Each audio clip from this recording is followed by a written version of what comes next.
everyone. Welcome to another episode of Change Podcast. Today we're going to be talking about love without attachments. So I'm Linda and I'm Gordon. Awesome. The team is back. The podcast team is here for another episode. So loving without attachments. This is a big thing. We get so attached to people we love, whether that be a romantic relationship or even love like family. That's love with attachments too, right? Yeah. So we're going to be talking about how to love in a healthy way without attachments. So first of all, before we go in that deep into attachments, let's talk about what are attachments to begin with. Well, to me, an attachment is a craving or an addiction to something, usually stemmed from some negative behavior or something that happened with something that wasn't fulfilled. So therefore, you crave that, like being loved or having money or feeling complete, just something that happened during your life that kind of you made a story up and you're trying to rebuild that, but not really knowing how, and you just crave this thing back in your life because you think it's been taken away from you. Mm-hmm. And to feed off of that, I think an attachment is something that you're holding on to. It could be a thought, it can be a person, it can be a memory, it could be a trauma, whatever it is that in your mind you're holding on to that is creating an obstacle in your life. So I think that, with energy and in our lives, we should always be in motion, flowing freely, kind of like pipes, where the water should be flowing freely in the pipes. But if there's things clogging up the pipe, the water is not flowing freely. Yeah. And I think attachments are kind of like the clogs that you have inside of your mind that we hold on to, whether we realize it or not. We hold on to an idea and we're not able to let it go, and it blocks energy flow into our lives, which can also affect how we do law of attraction, manifesting. All of that is all tied together. Definitely. What do you think? Yeah, definitely. Because if you have that craving and addiction under that, you're going to stay in a state of wanting. You might go meditate for 5 minutes, like, oh, I'm rich, I'm in love, and feel it for 5 minutes. Then 20 minutes later, like, and start craving it. And that's going to win every time until you clear that. How do you think attachments affect our lives? Oh, wow. So many ways. Like it can mess with your health, but it just really affects you in getting what you want overall in life. So I think it just makes us irrational at times. It makes us very emotional and not like emotional healthy, like unstable. Like we make choices that our mind doesn't really want to make, but there's something like outside of us going like, yeah, I need this. I need to go do this right now. I need to go have this self-destructive behavior. So, and it bleeds over to every life. Like I've seen those in money, in health, in love, and just friendships. People become self-destructive because of those cravings. Yeah, and it's interesting that you associate the word attachments with cravings, because I think another word that I would associate attachments is obsession. Yeah. Obsession, definitely. And I think how attachments affect our lives is that with that craving, with that obsession to a person, to an event, to an outcome, we have this desire to control. Especially in relationships, this is a big thing. And in family as well. Like when we get attached to someone, we want to control their behavior, control their perception of me, control like everything between me and this person. And then also with family too, especially with parents. And when parents get attached to their children, their parents try to control the kids and mold them in the way that they want, or the kids try to mold their parents into the way they want too. Definitely. So it's this desire to control. Yeah. I think that's how attachments affect our lives. And with that control, it really like wears us out because you're trying to Yeah.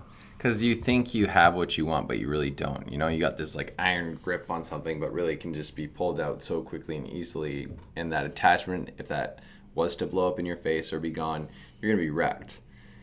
So like I recently had an attachment that I was very clear on and got to the root of it. And like when you get to the root of it, it was just gone completely. Like there was the other day, there was someone I was very attached to, a specific human being in a relationship that I was recently out of. And on paper, I'm like, why am I attached to this person? They just weren't very giving in the relationship. So from a logical standpoint, I'm like, this person's not really bringing anything, so why do you care? Like you were putting in so much work. So anyways, I started doing some brain and body work, and on my stomach, actually, in that area. And after like an hour of doing it, I got very emotional. And this event came up. What kind of work were you doing? Were you just like... It was like tapping in the solar plexus right here. Yeah, right. So just tapping that point right there. Yeah, exactly. And notice I had so much pain there. And so I'm like, okay, anytime I find pain, I'm like, I'm going to attack it, like in the sense, like I'm going to bring awareness to it. So I was focusing on that, and I was getting all this anxiety. I needed to go walk outside for a bit, and then kind of came back to it. And then all of a sudden, I'm like, what's causing this? I just asked, I'm like, what's causing that? I asked like myself. And then I remember this point where there was a point with like my mother, where I wanted to do something very, like, I wanted to harm myself as a child, and there was, like, some disagreement, and I made up this story of, like, why don't you care about me? Why don't you care about me? Why don't you care about me? And you got attached to that thought. Yeah, why don't you care about me? And then I just started kind of speaking it out, why don't you care about me? Why don't you care about me? And the emotions just came out, and it was dropped. And then in that, I looked back at the relationship, and this was like 5 minutes later, and I was just done. The relationship that just ended, I was like, wow, that was that attachment. I was attached to this story of why don't you care about me? And I had to convince this new person to care about me because I thought it would cure my wound. Your trauma. Yeah, from my mom. And of course it wouldn't have. But just being with that sensation, discovering it, and speaking it out into existence, and then doing a new affirmation like, no, people do care about me. People do care about me. And then also saying, and I care about me. I care about me. Like, it was immediately healing. And the attachment was like broken. And I don't think about that person anymore. And it's so crazy how much our minds want to hold on to these things, whether it's true or not. We say things in our heads. We go through experiences, and then we perceive it a certain way, and then we get so fixated on this idea. For example, you said, why don't you care about me? Yeah. You got fixated on this thought that nobody cares about you. And like, I experienced something very similar. Like, I grew up in an environment where I was kind of expected to, get good grades in school and do all these sports, and very like high expectation kind of household. I'm also the first child too, so they had that pressure of the first child. I put the pressure on myself, that the first child has to be the example, so I have to be perfect. Like, I believe this so strongly.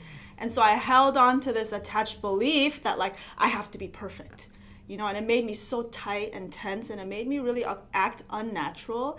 And so this kind of built a habit of me, like, if I didn't meet my perfect expectations, and I would judge myself and critique myself really, really hard. Yeah. And from that, I started to believe, I created this story inside of my head that no matter what I did, I'm not good enough. And I got attached to that belief. So I try to prove myself every single step of the way and fight. And that's how this attachment, this thought that I held on to like an obsession, like a craving, that I wanted to prove myself, I wanted to be perfect. It controlled my whole life until I saw the habit, and I was able to, like you, release it and realize, oh my goodness, I've been living like this my whole life. So attachments really just take over your whole life. Well, yeah, and now that you brought that up, like that same story that I just told, I always had this block in my throat too, and like I get a bit anxiety and stuff like that, and caused me to be kind of like this on and off again smoker, which doesn't make sense to me. I'm healthy in all other areas of my life. I don't drink, I don't party, nothing like that, but I have this one thing I battle with. And as soon as I got that clear, it felt like there was a clearing in my throat, and there was like no desire or need to smoke anymore. Like the attachment to smoking went away too in that, because like my throat had got cleared up. It wasn't like this anxiety I was trying to mask with smoke or trying to suppress through smoke because I didn't want to feel that, and like something inside me wanted to mask it. So I didn't have to deal with it, walk around with that. Yeah, exactly. So You're right, it controls our whole lives. It kind of bleeds over to different areas. So we talked about what attachments are and how they affect our lives in general, but how do you think attachments, now narrowing it down a little bit, how do you think attachments affect us in love? You talked a little bit about your mom. That's family love. That's definitely love too. We're not just talking about romantic love here, but we'll explore both spectrums. Just attachments in love. Yeah, I think it has you settle for less than you're worth a lot of times. And trying to fit a square piece into like a triangle hole, like it just doesn't And then work. crying because it doesn't fit. Yeah, And trying to stuff it in. I remember this girl, she was amazing. Like on paper, she was amazing, but there was just something missing for me. And looking back, I kind of think it was her attachment. She was so attached to it working, but she was committed too. Workaholic. She was just like, she'd do everything. She was always committed, always like, and I loved her for it. I'm like, you're amazing. I'm like, I don't know what's wrong with me, why I can't like accept that right now. And she did that for like 3 years. Like I told her like, this isn't working. And she just kept coming, and didn't quit. And then one day she quit. And then like, I was like, okay, that's good. Like, yeah, you should go date someone else. And literally when I think she finally got complete about it, and released it, like it allowed me to relax and then be like, oh, wow, yeah, I like you. Not because they were gone. It wasn't like some attachment or anything like that. I'm not with her right now, and I don't need to be with her. But if she showed up in the picture, I could see myself being with her, It was just like this attachment thing that put pressure on thing. And funny enough, I did that to the next person I was with. Mm-hmm. The chain reaction. It was. Mm-hmm. It was like karma. It's like a disease. Yeah. Someone sneezes on you and then you get sick and you sneeze on someone else. Until you break it, I think. I think she broke it by just letting it go and finding a triangle piece that fits with the triangle hole. And she did. And she found an amazing relationship. And she didn't play games. It wasn't like this guy liked her and she was kind of unsure, but she didn't like do this like hard to get thing. She's like, she was ready to accept love into her life, and then she got it, and then I feel I'm like, well, now it's my turn. It was my turn to do the same thing she did, and now I just got to relax and just let everything go, and I feel through body and brain exercises like I've let so much go, and my attachments, and I'm discovering more and more attachments, and I'm just feeling more at peace. So yeah, and it completely affects love. I'm meeting up with a friend after this, she has she does have some issues around men. Like we met up for the first time. Like trauma? Yeah, men. I asked her very bluntly, I'm like, what do you think of men? They're snakes, they're cheats, they can't be trusted, they're jerks. She's hurt. And then all of them, none of them can be trusted. And how are you doing? Like, that's, I was like, and then I'm like, okay, well, how do you think that bleeds over to your love life? What type of men do you think? If any. Yeah. Well, there was a guy there, and he was so solid on paper. I'm like, and she was making up all these crazy stories, these mazes. She's attached to the pain that she has. Yeah, of why this guy's not good. I'm like, she's like, well, he's been chasing me for like 10 years, but I just don't know. All of a sudden right now, he doesn't seem like too into it. I'm like, he's been chasing you for 10 years. Give him some grace. He's allowed to step. Like, he's just not coming after me as hard anymore. Like, they're not dating. He was pursuing her, like, trying to date her, saying he liked her, and, like, for years and years and years. I'm like, give the guy some credit here. He came after you for 10 years, and you could see it all stemmed from her father, so. Yeah, so that's an interesting thing, being attached to pain. We think that being attached is only to, like, the good things, like attached to someone you like, or attached to money, attached to, like, fame. But attachment is very fair and equal on both sides, and we get equally attached to pain and memories that we are not willing to release about, like, daddy issues or trauma like that for whatever reason. We think that holding on to that will protect us more or somehow. But something that I want to talk about is when I think of attachments in relationships, a big word that keeps coming up is control. We try to, instead of just accepting someone for exactly where they are in their lives, we try to, like, fix them in a little way, like, okay, like, if you just change this, then I would like you a little bit more. Like, if you just, like, did that, So I think control is a big thing.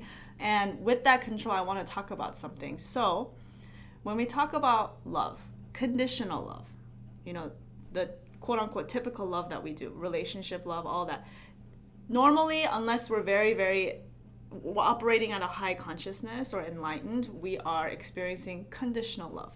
I love you if you do this. I love you if you don't do this, conditional love. And that kind of love stems from ego. ego, and not true self. And we say that the ego has 3 main desires. And that is 1, security. We want to feel safe. We want to feel comfortable. That's why they seek comfort. They seek convenience, attachment to security. So ego wants security. And 2, ego wants recognition.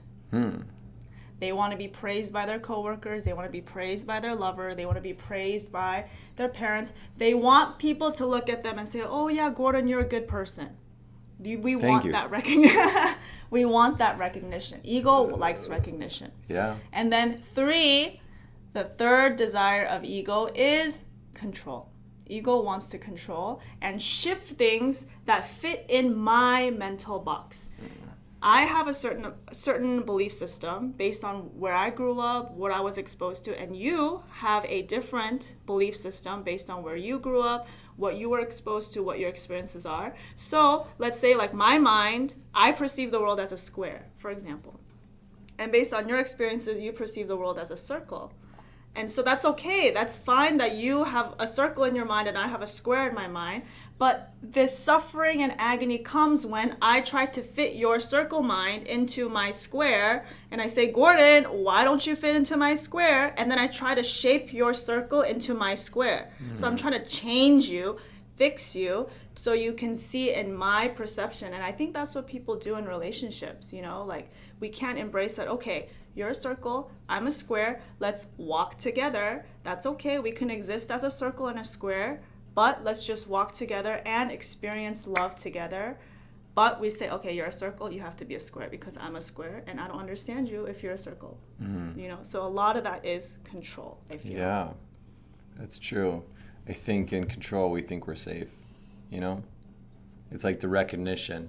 Like, if I'm like, oh, you're doing so great, or I love being in a relationship, they're like, oh, I can relax for a sec. And that may last, an hour a day, like, now you got to do something else. Oh, you're beautiful. Oh, I'm safe, And same thing with, like, the control. Like, if I can control these factors, my world is safe. Right. You're absolutely right. The 3 desires actually play off of each other.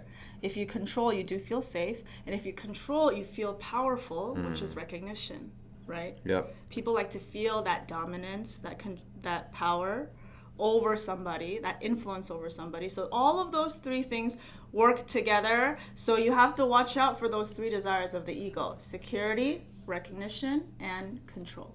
Yeah, and I think you just got to realize some people aren't woke.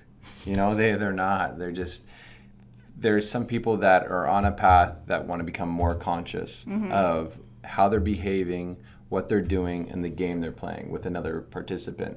Some people are completely fine with how they're going about things and how they're hurting people or being hurt or just numb to that, and it works for them, I guess. Or they're just not interested in getting better. So I think, you got to realize if your person you're with, are they woke or wanting to be woke? It's like, and if you're wanting to be more conscious and they're not, that's going to create a big gap. And you have to give up the addiction to that person and say, hey, give up the good for the great, and start going down that path and look for something better. Or just get better yourself, and you'll naturally attract someone better. So I get this question a lot, like, okay, that sounds great, but it's so hard for me to love without that attachment, without me wanting to control this person, or without me wanting a certain outcome and like holding on to this fist and I don't know how to let go and my fingers hurt, and I'm in agony. So do you have any tips or suggestions on how people can love in a healthy way that benefits me, that makes me feel fulfilled, but at the same time, this person also feels fulfilled. So we're both happy in this relationship without the attachments of, I want to control you. Yeah. Well, first, just know control is not fun, and you want your relationship to be fun, right? Like, knowing how things are going to work out isn't really fun, So I really think it takes inner reflection on oneself to, like, when you're about to do something like control someone or say something negative to someone or bring someone down a peg so you feel superior to them, or asking someone for acknowledgement, just ask, where's this behavior coming from? Or first, where's this feeling come from? Like, kind of like find it in your body be with it for a bit and say, why am I feeling this? Where is this coming from? And start analyzing it and start breaking it apart, because more than likely it's not coming from this moment. It's coming from the past. And the more you can start to do that and unravel those, it'll lose power. And you just kind of, it's not an overnight thing, but it's worth it. Like the more you do it, the more freedom you're going to have, the better your relationship is. Do some brain and body exercises and just, that's the best thing. Get your body moving and doing more exercises, and find teachers. Find teachers that can help guide you down that path, because it's going to take you 3, 4, 5 times longer if you're trying to do it by yourself. And, ask people the hard questions, ask people, where do I sabotage myself in my relationship? And just start to get clarity. Ask your friends to hold up a mirror to you. Like, what are your weaknesses? What are your strengths? What do people say when I'm not around type of questions? If people were gossiping about me, what would they say? And more than likely in those things, if multiple people are saying those things, that's where you need to go to work and ask yourself, why am I behaving like this? Mm-hmm. And it never has to do anything with the other person. It always has everything to do with yourself. Mm-hmm. So I heard a great distinction a while ago. They talk about relationships, right? So you might know this, so I'll ask you, but I bet she knows. So for a relationship to work, what would you say? What percentage do you have to give? I don't know. 80? Okay, so 80-20. Some people say 50-50. Some people are like, no, you need to give a little more, 51-49. Some people are like, oh no, you need to give 100 and 100. It won't work unless you give 100, right? I had a very powerful distinction. For a relationship to work, they say, you have to give 100% and make them responsible for 0%. Because all it really takes is one person being responsible for the relationship working for it to actually work. But if you have them as 1%, 50%, you're always going to be the victim. You're always going to be like, oh, they're not doing this, they're not doing that. So that's a good way too. Just say you are 100% responsible. Like, this is your relationship. It's not theirs, it's yours. You've created it, you've manifested it, and start looking at it like that. Any hole in the relationship, take responsibility for it. I did that in my last relationship. The relationship didn't work, but how much transformation I had in a year was unbelievable. Like, I was looking at a different person. It was like, yeah, I'm like, okay, I'm good, and they weren't doing any of it. I was just always like, yeah, okay, yeah, I can see that, and reflect. And we were just at 2 different places by the end of it, and I was jazzed, And so I think if you can take full responsible for your relationship working, it's a win-win. Either the relationship's going to work or it's not going to work, and you're just going to be in a better place and a more powerful human being. I really like that, because honestly, that is so true. You are in charge of your own life, and you are in charge of your own relationship. And you have to be smart in a relationship, right? Because a lot of my friends and a lot of people that talk to me, they say, oh, this person, I want this person to act this way, but they're not really responding. I don't know why, I'm so frustrated. But you have to be smart. A lot of the people that I hear those kinds of complaints and feedback from is they're not really expressing their needs fully in a way that makes sense to this person. So you have to know everybody speaks a different language, different mental language. So maybe the way that you're expressing your words isn't necessarily like going into their brains for them to recognize and change their behavior. And I truly believe that if this person really does love you and is putting in the effort in the relationship too, you expressing your needs is very, very vital, because a lot of the times people don't tell each other what they want or what they need, right? And they just say like, oh, well, you should just know because I acted this way. No, nobody knows what you're thinking. No one can read your mind unless you specifically tell them, hey, I want you to wash the dishes after dinner because I made the dinner and I think that's fair. Like, just communicating exactly what is on your mind so that this person can learn about you and learn what you like. Oh, what makes her mad? What makes her happy? You have to teach people about you and not expect them to read your mind and do everything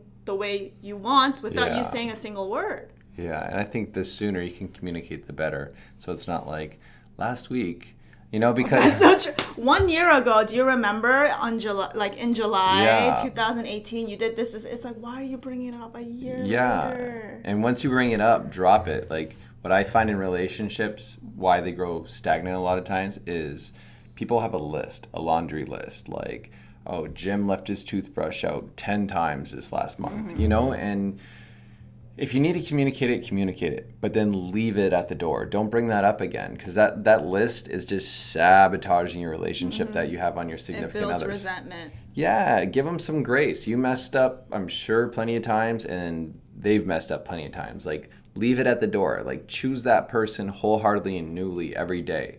You can always clear, and like I said, and talk to them about it, what's going on, but don't bring it up. Don't be that person like, you've done this 10 times. You know what I mean? Like, you're going to start looking for that. You know, that your brain is literally going to create that and look like how you're setting them up for failure. And basically you're like creating this energy of them doing it almost, you know, and putting them in situations to fail. And I think when you love or when you do anything in life, this is a really, really important key to remember. If you love someone, if you're in a relationship with someone, you're in that relationship because you want to. And you're with this person because you're doing it for you. You know, you're not doing it. So this is like a slight shift in perspective. You're not in that relationship because you want this person to love you. You're in this relationship because you love this person and you want to be in there. So you're taking ownership of that relationship and you're doing it for you. That changes the whole thing. You're in there for yourself, which means that no matter what this person does to you, it doesn't bother you as much because you are doing this for you. Once you flip it and you say, oh, I'm in this because I want him to love me, I want him to recognize me, I want him to make me feel worthy. And when they don't do that for you, that's when we get so upset, because then you have no fountain of where you gather your own self-love and worth. You give all of that to this person, and once they don't deliver it to you, that's when we get really angry. We start to get attached to this person. We start to control them, get upset, and it just twists and twists and twists until we're seriously rotting inside and dying. Yeah. You got to take responsibility for sure and it's your relationship. Yeah, so do you have any stories? A short story. Short story? Yeah, a short summary of a story of when you were experiencing attachment in love and what that did to you. Do you need some time? I have a story. You go first. Okay. I got so many. I have a story. So this was kind of before I started this journey to like find myself, and it's funny because my experience with this relationship is kind of what set me to find myself. So as I mentioned earlier, like I grew up thinking that no matter what I did, it wasn't good enough because I held myself to this perfectionist like standard. And so because of that, can you imagine what kind of energy you put out to yourself if you constantly judge yourself and say you're not good enough, you're not good enough? You don't love yourself, right? You don't love yourself and you don't value and appreciate yourself. So that's kind of the background that I grew up in. So when I got into this relationship, like I wanted this person to recognize me so badly. Like I wanted this person to make me feel like I was good enough, to make me feel like I was worthy, to make me feel loved. Basically everything that I wanted to feel inside, because I couldn't do it on my own, I projected that desire onto my boyfriend at the time and then said, do it for me. But that person can feel you saying, like clawing at you saying, please love me, please like recognize me. And so because he felt that way, like he didn't, it kind of like pushed him away from me even more because the energy that I was putting out there was clawing at him, right? Yeah. And so when he didn't do the things that I wanted him to do or say the things that I wanted him to do, like I felt so bad, but I stayed in that and like he actually like put me down even more, made me feel like even worse because I was projecting that energy so much on him. And it made me feel so bad. It really, really made me feel like I wasn't worthy. Like, oh my God, like this person that I'm in a relationship with doesn't even recognize me, doesn't even think that I'm worthy. So I really must not be worth anything, right? I went down that hole. Yeah. And it just like crushed me because I like walked on eggshells and I changed my like hobbies. I changed my like routine. I changed things about my life to fit his mold. Basically, I just let go of who I was. And I just changed myself to be someone that I thought he would love because I wanted to feel loved, right? And in that process, I thought, okay, if I change myself, then he's going to love me forever or love me one day, right? But then we ended up breaking up anyway. So I molded and changed and tried to control this relationship so I could be with this person forever because I was so attached to this person. But he broke up with me anyway. And that like shocked me because I'm like, here I am, I let go of who I was, and you still don't like me, right? So that was a shock, and that was when I hit like a real low point. Like, wow, I really am not lovable. I really am not worthy. Like, no one's gonna love me. You know, I went down that path. Yeah. But then that's when things change. You know, they say when you go to rock bottom, the only place is up. The only way to go is up. So at that point, I had a choice. I really, really had suicidal thoughts at that point. But I had a choice. Am I going to really kill myself and give up right now? Or I recognized that I really wanted him to love me. And I realized how foolish it was for me to try to find that love totally in another person when I couldn't give it to myself. So am I going to start feeling that love for myself so that I can become stronger and really feel like a lovable person without someone else? That's the choice I had. I could die or I could start loving myself. So I chose the path to love myself, and I started this practice, and here I am now, and it's worked out really well. It's fixed a lot of my relationships, and if I could talk to me at that point, I would say, I would just tell her that like you're so much more worthy than you think at this time. You know, that even if you feel like if people don't recognize you, even if every single person in the world is against you, if you have yourself, if you have your heart, you will never feel lonely. And even if everybody's on your side, we see this in Hollywood a lot, even if millions of screaming fans are willing to tattoo your name onto their skin, even if you have 1 million fans, if you are empty inside, you have nothing. That's why so many celebrities commit suicide, even though there's millions of fans who are willing to die for them. Yeah, definitely. Anyway, that's my story. Yeah, I have a similar story. Not too similar, but yeah, a relationship, same thing, is just I was attached and completely looking to that person to fulfill me, to fill a hole inside me. And I felt if I could convince this person to love me, that will fill that hole. Luckily, it didn't. You know, maybe you never know how things work out. Maybe somewhere down the road that works out or doesn't, but it's for the best either way, because if that relationship would have worked like that, it would have been like a divorce, you know, or someone cheating, or just misery. Until two people come together like whole and complete, you can't build off anything like that. But it didn't. Yeah, it was just the more addicted I became, the further they got pushed away, because they just felt the pressure of it. Isn't that funny how that works? Yeah, it's just the pressure. The more you claw at something, the more it gets further away from you. I think sometimes, yeah, because we relate it to like a project or like health. Oh, if I just go work out harder, you know, if I just go study harder. Right, if I change this about myself. Yeah, and usually that works in some areas, but not in love. It doesn't work, you know, and not really, yeah, I don't see it work with money either, you know, in a couple different areas it really doesn't work. I think, honestly, destined connection is everything.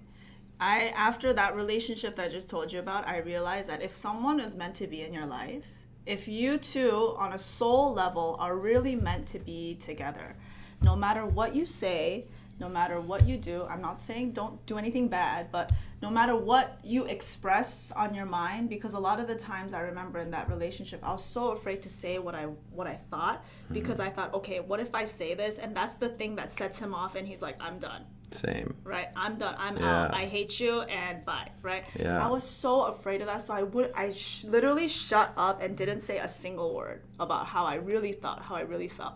So I think if two people are really meant to, and going back, even if I shut up, we broke up anyway.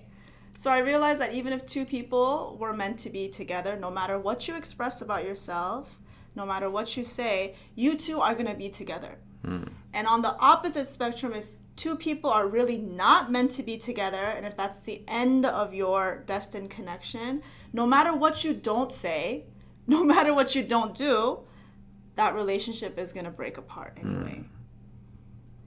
100%. That's the truth. Very. That is the absolute truth right there. That is what I know for sure.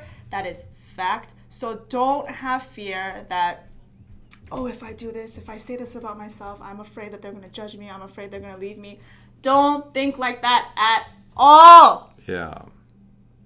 Yeah, you be yourself, and if they don't accept you, that's what it is. You can't pretend to be someone you're not. It's just going to make the relationship weird and strange and not work. And it's not sustainable. Maybe you could fake it for 1 year. Maybe you could fake it for 5 years. Maybe you could fake it even for 10, 20 years. But eventually, no one can fake it until the end. There's this quote that I really love by the Buddha that says there's 3 things that cannot be long hidden: the sun, the moon, and the truth. That's good. So eventually the sun will come up. Eventually, even if you love the sun, night will come. And eventually, no matter how much you hide it, the truth will come out. Those 3 things cannot be hidden. It's true. That's great. Yeah. Never heard that. I like that. Like someone comes to mind, look at Bruce Jenner. He lived his whole life living a lie, and then he finally came out as the person he really is inside. Yeah, you're right. Things like this, So you can hide it for a little bit, but trust me, that is not a sustainable way. So you might as well start living honestly. That is in line with yourself, no matter how scary it is.